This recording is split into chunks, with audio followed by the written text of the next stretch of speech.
teachers to be trained to meet educator target numbers.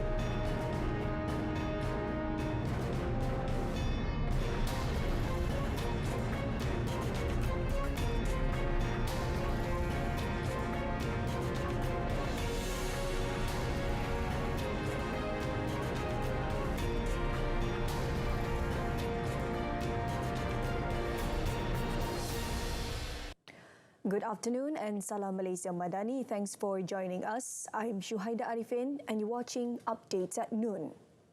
There's a pressing need for international collaboration and cooperation to responsibly protect the digital economy of each country. According to Communications and Digital Minister Fahmi Fazil, this is to ensure the citizens live in a secure and hygienic cyberspace. Cybersecurity is a shared responsibility, therefore, and there must be smart collaboration with each other for this purpose. Cyber domain transcends the geographical boundaries of countries. Thus, in almost all cybersecurity framework, international collaboration will be identified as a pillar or area of concern. There is a need for bilateral, multilateral, regional, and international collaboration. The Minister said this at the London Tech Week LTW 2023 closing keynote address. Fahmi emphasised that cybersecurity is now an enabler of economic progress and improved living conditions in the digital economy. It plays a larger role in people's daily lives as the cyber threats are becoming more advanced and sophisticated. Therefore, he said the next move is to step up the role of technology developers and businesses. In a separate forum which was attended by the United Kingdom's Trade Commissioner and a representative from the Pakistan government, Fahmi urged every country to help start-up companies boost their operation. Governments and ministries need to find that balance between standing in the way or supporting the ecosystem. Facilitating trade. I think this is what's most important. Understanding the needs and the aspirations of a lot of these startups and helping them to scale up. The minister added that proactive measures are needed considering the ever-changing and dynamic features of digital technology. The Minister of Education MOE will conduct a detailed study as to why some students did not sit for Sijil Pelajaran Malaysia SPM examination last year. Its Minister Fadlina Siddiq said the results of the full study would be shared, including intervention measures to ensure that the problem of SPM candidates not sitting for the examination could be overcome. Untuk kita kongsikan selepas ini dan ambil tindakan dan intervensi bagaimana kita nak memastikan bahawa kehadiran ini pada masa-masa akan datang dapat diatasi. Ini masalah lama sebenarnya, ya. Cuma kali ini kita jadikan dia sebagai satu langkah untuk kita pastikan bahawa calon-calon ini hadir dan maknanya ambil peperiksaan itu. Fadlina said this after attending the launch of the Convention Islam dan Melayu Karamah Insansiah Teras Pembentukan Jati dari Diri Umat in Shah Alam yesterday. It reported that 14,858 or 3.8% of the 388,832 SPM 2022 candidates were not present to sit for the examination. Based on the MOE's analysis, the number of candidates who did not attend to sit for the SPM 2022 examination was higher compared to 2021, which saw 10,681 out of 392,837 registered candidates not turning up. Meanwhile, Fadlina revealed that the Education Ministry will work with the Education Service Commission to train more teachers to ensure that the projected number of educators is achieved. The Education Minister said the projection was made to overcome the issue of teacher shortage nationwide. Adalah faktor-faktor yang sebagai contoh mereka sudah pun ingin bersara kerana pilihan sendiri, kerana ingin kita panggil sebagai berehat, ya, dan juga kekuatan ekonomi sudah cukup.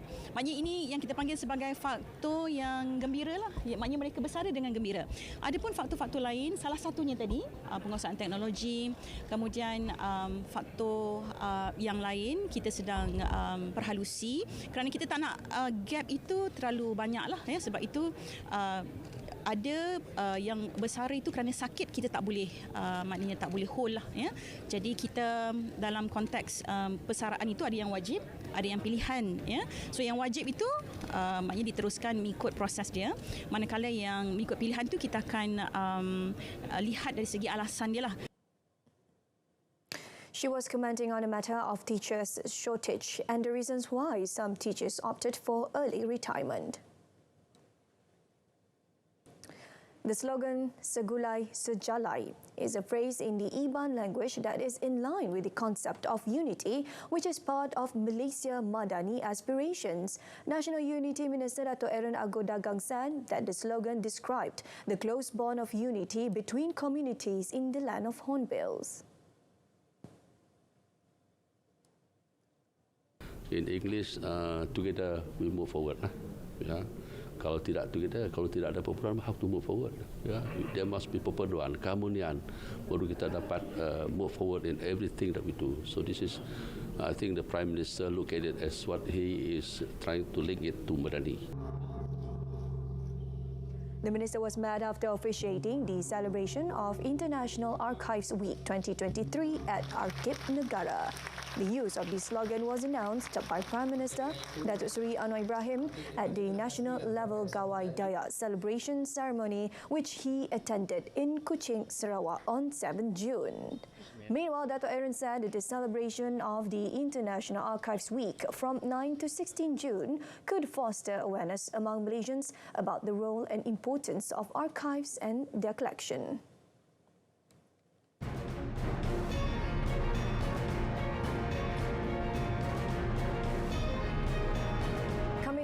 FSA 2 program, total payment reached 835.4 billion ringgit.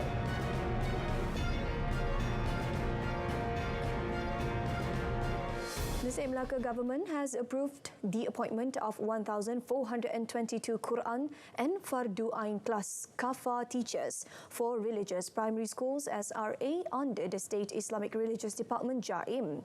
The appointment is made on a contract basis with a monthly allowance of 1,500 ringgit effective 1st January this year. Chief Minister Dato' Sri Abdul Rauf Yusof said this was decided in the State Executive Council meeting on 10th May and confirmed on 17th May, and the additional allocation of over 3.49 million ringgit would be borne by the state government together with the Melaka Islamic Religious Council MAIM. Jadi saya harap keputusan ini akan memberikan rangsangan kepada semua guru-guru Sekolah Rendah Agama JAIM untuk terus memberikan perkhidmatan cemerlang dan dapat mendidik anak-anak Melaka, pelajar-pelajar Islam menjadi insan yang berguna kepada bangsa, agama dan negara. He said the guidelines, conditions and terms of service would be set by JAIM and the Human Resource Management Division BPSM, Melaka Chief Minister Department. The total payment for the Employees Provident Fund EPF Account 2 Support Facility FSA 2 program that had been approved was 835.4 million ringgit as of 26 May 2023. This involves a total of 40,196 applications. The Finance Ministry said that of the total payment, 790.8 million ringgit was channeled through MBSB Bank Berhad, while 44.6 million ringgit was paid through Bank Simpanan Nasional. As for ineligible applications, most of them are due to the applicants not meeting the eligibility requirements, such as incomplete applications, being outside the eligibility age, and having insufficient savings in account 2. The FSA2 initiative aims to help EPF members who need financial assistance obtain personal financing from banking institutions, as well as balance the importance of future retirement income with a minimal impact on members' retirement savings. An auxiliary policeman from Jambatan Kedua Sdn Bhd JKSB, who was on duty to assist a Peroda Viva car that broke down by the roadside, died in an accident at kilometre 11.6 heading from Batu Kawan towards Batu Maung, Pulau Pinang early yesterday morning. In a statement, JKSB said the victim, identified as Mushiri Bakar, 49, died on the spot due to serious injuries in the incident at 8:31 a.m. The accident occurred when a 5-ton lorry was believed to have lost control and hit a JKSB auxiliary police vehicle that was parked, causing the victim, who was in front of the vehicle, to be thrown into the motorcycle lane. The victim was then hit by a motorcycle. The motorcyclist was reportedly injured, while the drivers of the lorry and Peroda Viva escaped unhurt. Kedah Police busted a syndicate involved a stealing cable that belonged to Tenaga Nasional Berhad TNB and Telekom Malaysia TM after detaining 15 suspects, all men, including a Chinese national, in and around Kedah recently. Kedah Police Chief Datuk Fisol Saleh said with the arrest of these suspects, police believed 8 cases related to cable theft involving 3 different syndicates from Kubang Pasu, Alustar and Baling have been solved. Explaining further, he said the 3 syndicates known as Gang Aji Lebai, Gang Zali Black and Gang OG were using similar modus operandi. They wore vests and pretended to be workers involved in the installation of cables. Urine tests also showed that they were positive for drugs, while some had previous criminal records. Dato' Fisol added that all the 15 suspects were remanded, while police were looking for another 6 suspects to assist investigations. He urged those with information about cable theft can channel their information through MERS 999.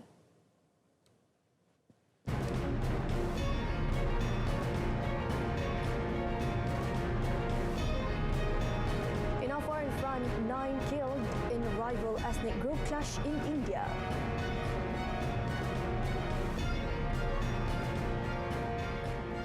Alphabet's Google may have to sell part of its lucrative online advertising, also called ad tech business, to address concerns about anti-competitive practices. European Union regulators called for the matter yesterday, threatening the company with its harshest regulatory penalty to date. The European Commission set out its charges in a statement of objections to Google 2 years after opening an investigation into behaviors such as favouring its own advertising services, which could also lead to a fine as much as 10% of the Google's annual global turnover. The stakes are higher for Google in the latest clash with regulators, as it concerns the company's biggest moneymaker, with the ad tech business accounting for 79% of total revenue last year. Google's advertising revenue amounted to $224.5 billion in 2022. EU Antitrust Chief Margrethe Vestager said Google may have to sell part of its ad tech business because a behavioral remedy is unlikely to be effective at stopping the anti-competitive practices. Google said it disagreed with the Commission's charge. Chile and the European Union will sign a Memorandum of Understanding MOU soon to develop value-added lithium projects in Chile. President of the European Commission, Ursula von der Leyen, said in a joint press conference with Chilean President Gabriel Boric that the 2 parties reached an agreement to develop a strategic association to develop lithium and strengthen supply chains. The demand for lithium is expected to grow significantly on both our continents because we are working to decarbonize our economies, and here the critical raw materials play a great role. There is no wind turbine without lithium, for example. There is no battery without critical raw materials. This is why we have agreed that we want to work on a strategic partnership on sustainable raw materials and the whole value chain. Chile announced a plan to expand lithium mining in the country through state-controlled public-private partnerships in April in an attempt to regain its position as the world's top lithium producer. Lithium is a key material for electric car batteries. India police said at least 9 people were killed in the latest clashes between members of rival ethnic groups in the country's northeastern state of Manipur as security forces pressed on with the hunt for illegal weapons. Violence between members of the Ikuti ethnic group, who mostly live in the hills, and Meiteis, the dominant community in the lowlands, erupted on 3rd May, sparked by resentment over economic benefits and quotas in government jobs and education reserved for hill people. A senior police official in the state capital of Impal said a gun battle between the rival factions had erupted on Tuesday and went on for hours. Hospital officials said most patients brought in had suffered bullet wounds. Federal security force reinforcements have been sent to the state and they have been searching for illegal weapons, with civil society organizations from the Meitei and Kuki communities refusing to join a peace committee set up by the federal government in brokering peace. More than 60,000 people were evacuated from Pakistan's coastal area yesterday as the country braced for a severe cyclonic storm to make landfall. Yesterday, the storm Biparjoy was situated in the Arabian Sea about 280 kilometers from Jakhau port in the Indian state of Gujarat and 340 kilometers from Pakistan's largest city, Karachi.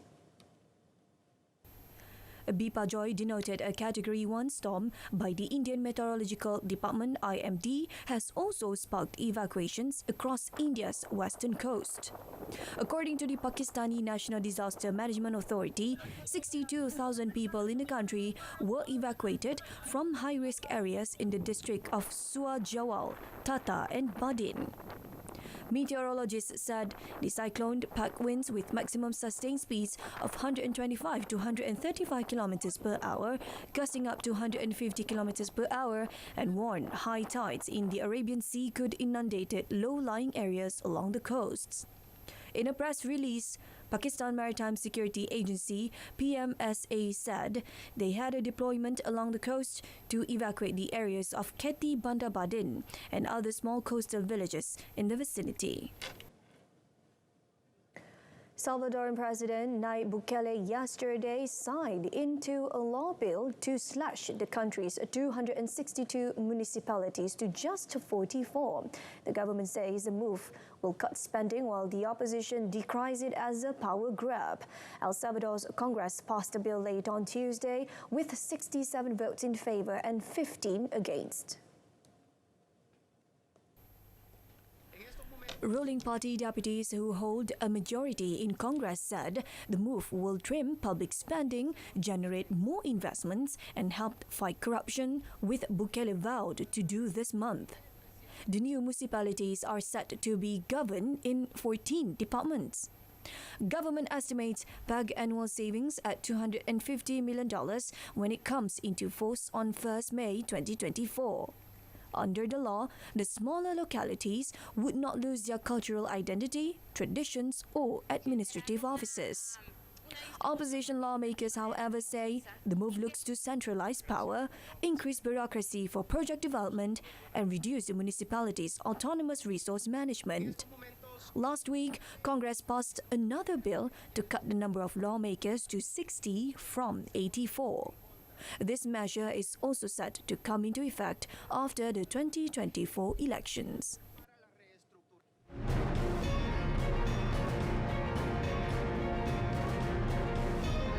Man United stocks jump in light of possible Qatar takeover. That and more next in sports.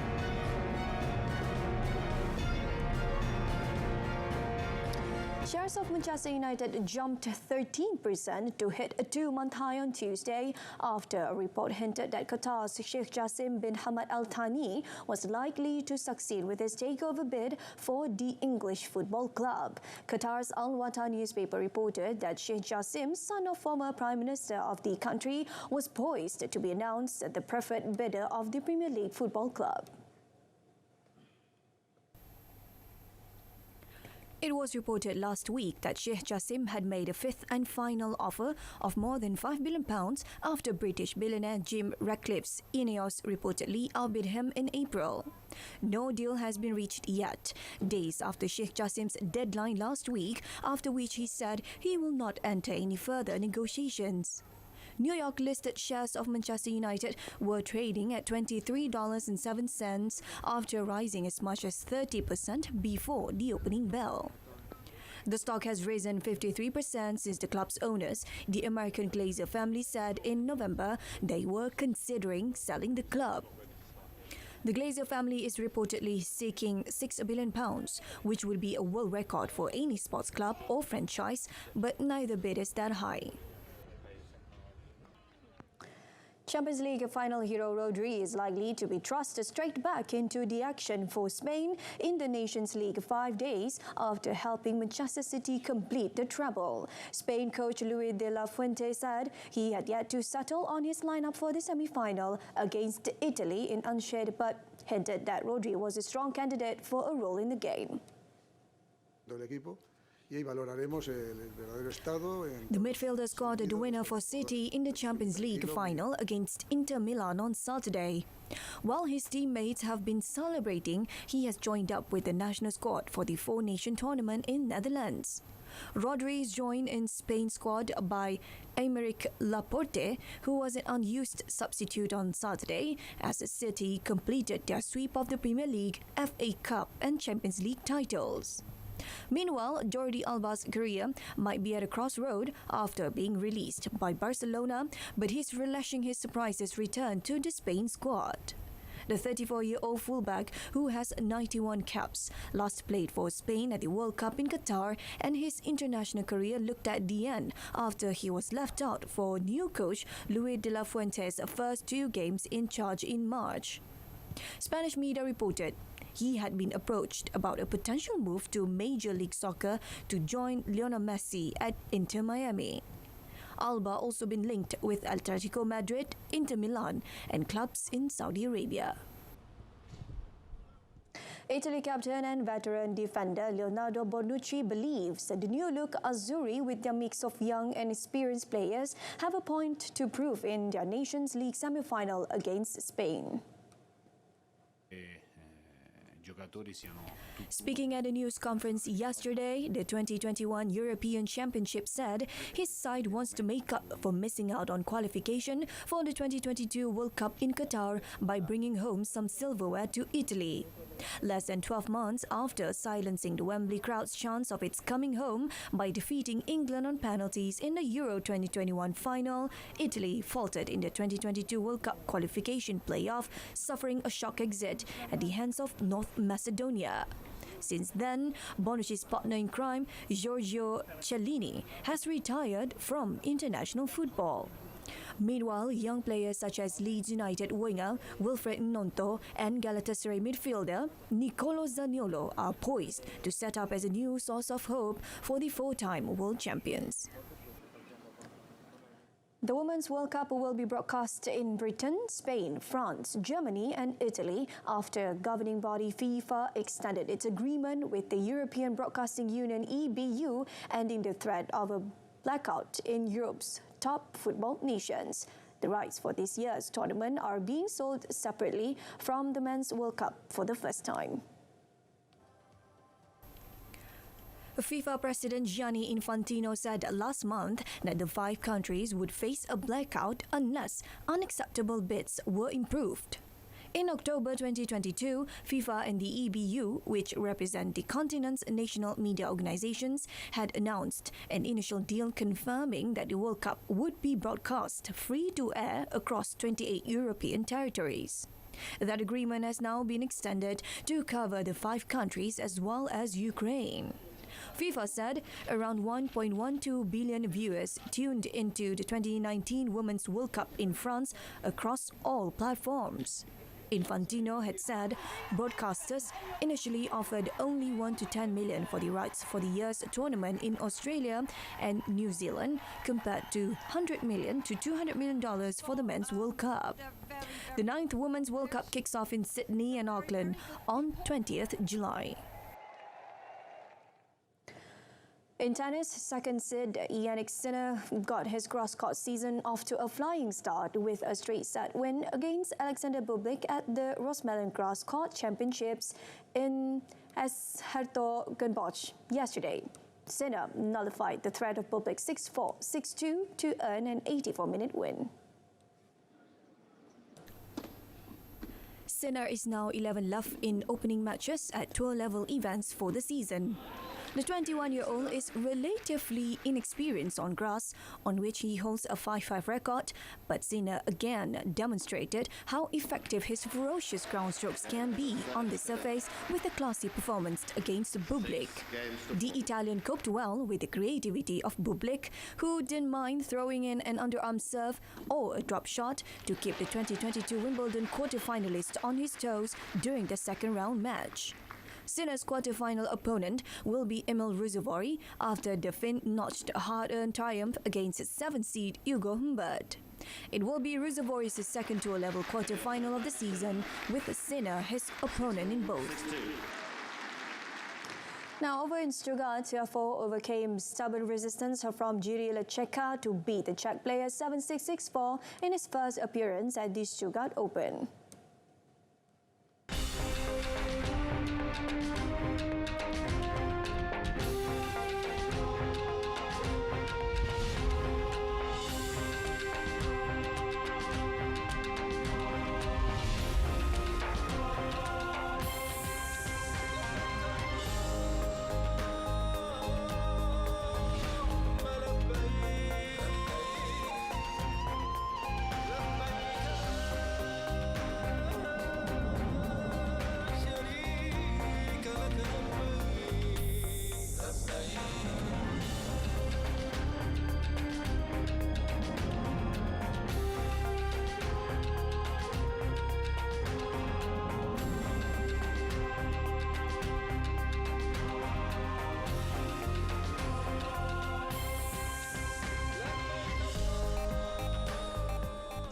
Alright, so that concludes today's edition of Updates at Noon. In our top story, international collaboration needed to protect a digital economy. Do tune in to Malaysia Tonight coming up later at 8:30 on saluran Berita RTM. Till then, I'm Syuhaida Arifin, Malaysia Madani, dekat perpaduan penuhi harapan. Thank you for watching.